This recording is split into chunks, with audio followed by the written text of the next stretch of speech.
something's going on between these two, and I don't know. I think it is true that we are more divided and that our democracy is more unstable than any time in my lifetime, not in American history. I mean, you know, we did have like a civil war and stuff. I mean, there've been some pretty big, you know, breakdowns in the process. But I would say that the order, the system, the sets of institutions that were built after World War II and then refined over the course of subsequent generations, I think those are unstable in ways I would not have expected. I would not have expected the legitimacy of an election and the peaceful transfer of power to have been challenged. I thought that was not something that would happen today. I would not expect the politicization of the Justice Department or our military. And I don't think that's happened. I think there's been resistance, particularly in the military, to that. But the degree to which that has been encouraged. Yes, this is what Obama said. I decided to go through the comment section to see what people are saying on social media. Nobody is buying this. Nobody is listening to this. Someone wrote, the audacity of the man who oversaw the weaponizations of federal agencies and encouraged the legitimizations of the 2016 election to now lectures on instability. The architect of the division is blaming the fire. That is what someone wrote. Another person wrote, literally, the guy that led us down this part is lecturing about division. The fact that so many people wake up to not align with his globalist worldview, or that fact that he helped create a generation with poor behavior and entitlement with many of the beliefs he exposed. This is what people are saying, replying to Barack after he actually put this out.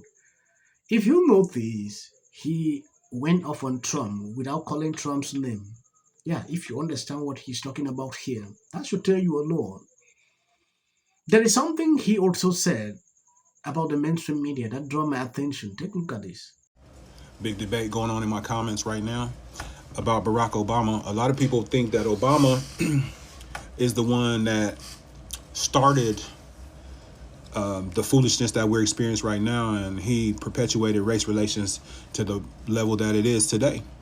The ones who think that he didn't do anything but get elected as a black man, of course, are the liberals and the victim mentality people. And I'm here to tell you that the reality of the matter is he did cause racial division in the United States. Barack Obama is somebody who's well off. He grew up well off. He grew up in a great family. He is the cousin of Dick Cheney. Barack Obama did not experience any of the hardships of what black Americans in the ghetto may or may not have experienced. And following the statistical facts, he caused racial division. He validated white supremacy, which is not a problem in the United States. That is a Democrat talking point, which is a boogeyman, meaning it's a mythical monster that doesn't exist, but people still fear it. Then he went on to lie about the interactions between the police and the black community, deciding instead of sticking to the reality of the true interactions between black men and the police, he decided to go the way of the propaganda. What he did, Yes, it is very impressive to see these reactions coming out. If you have been following this channel, you realize I once posted a video about this man. I was glad I came across this video. This debate, like Obama came in with this division, has been on social media for a while. When Obama said this, I went through the comment sections to actually see people's response. They were just in line with what this man said on this video. Yeah, just like this. Obama caused everything. But the way he's acting now, it is like, oh, Trump just came with a division. I don't know. even when he came back here recently, when he addressed the black community, came out with his arms out like he one of us, like, because the black community is all about visuals instead of facts and reality. He came out like, you niggas ain't doing what y'all supposed to do. Y'all don't like women. Y'all got to get on board. What's wrong with you? Y'all trying to vote for that race? Barack Obama. Yes, you might be wondering why I decided to attach this clip with this Megyn Kelly video. It is simply because the video is centered around them, Michelle and Obama. When you take a look at what is happening now, we have been talking about this for about 2 weeks now. These issues, racial issues happening. A lot of people often point fingers to Obama. And when I look deep into all that, though I'm not fond of it, pointing fingers at people, these people instigated some of these issues. Barack Obama, go sit your privilege at where? Go sit your privilege bullshit down somewhere. You had an opportunity to unify the United States, and that day you were not our president. And I don't think you've been our president the entire time, because you have did more for LGBT than anything. The other day, Michelle was complaining about this Megyn Kelly reacted to that video. I think I did a whole segment for people who never saw. I'm going to replay that video so you can see exactly what she said. These people actually have a problem.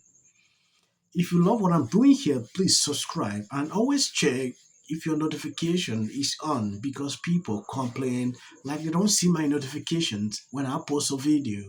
Please check. People want to control women. The first thing they do is go after our beauty. Yes, the way we look. The way we course. look. Yep. And that's true across the board, across the political aisle. Women feeling like they have to show up in this one Barbie doll kind of image to afford being attacked. This happens to young actresses, young women on social media. It is the habit of the culture of the world to put women in their place by attacking their physical being. Has there ever been a more racist first lady? She's a rich. That's what we've learned about Michelle Obama. It was a slow reveal. Like, we started to learn. First, we found out she doesn't like America. And then we found out on her show she doesn't like her husband. I mean, at all. Then we started to find out she's really obsessed with herself. She's somewhat narcissistic. And then we found out she's a rich. She really can't stand white people. Every problem in her life is as a result of some white person who she imagines is judging her. Like, we're actually spending time thinking about whether her hair is curly or straight. I have news for you, Michelle. On behalf of all whites, we have better things to do.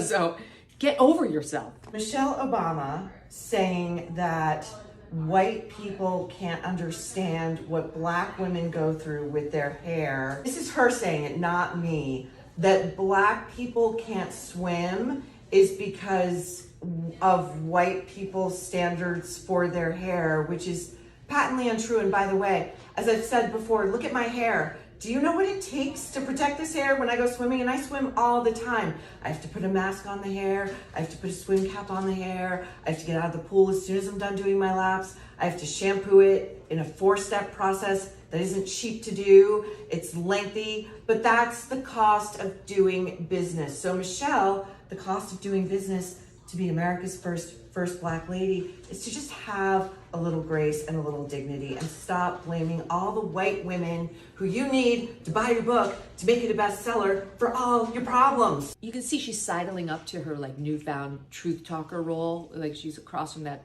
no-name interviewer, like, okay. She's turning into Kamala Harris. And I think she thinks that's going to help her. I don't know. But Michelle Obama embodies the maxim that familiarity breeds contempt. Immediately, Megyn Kelly released these videos. She was attacked by Libras. One person wrote, "The only thing we have learned is that Megyn Kelly has a transparent, desperate need for ratings by manufacturing controversy. This isn't commentary. It is cynical, baseless race-baiting design purely for shock value and revenue." So please, I'm begging on you, never stop in supporting me, sharing out the videos.